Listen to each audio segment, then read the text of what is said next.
What is the entry point for a flag pattern? There are a few ways, but first let's take a look at what a flag pattern is. Basically, we have a trend, and then for the pullback part, we can see it is within a small range. This trading range can be wedge shape like in the picture here, or it can be parallel trend lines defining a channel.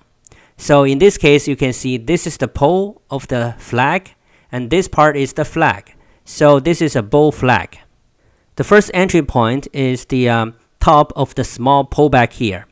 So basically, there are three legs, first, second, and third. So this is the top of the pullback for this flag. You can set your entry point at the top of the small pullback here. And if you draw a horizontal level, you can see that later on, the market goes up to penetrate this level. So you're going to enter the market by this bull bar.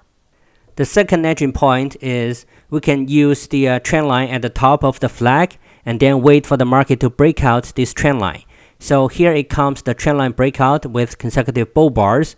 This breakout is strong because it's higher than the previous small pullback at this point. And then we wait for another pullback of the market. Here comes the pullback. This bear bar can serve as the pullback. The next bar is a doji bull bar. It's not a good signal bar, but this bar is a very good signal bar with the body leaning towards the top of the candlestick. So we can enter after this bar finishes and put our stop at the top of the candlestick.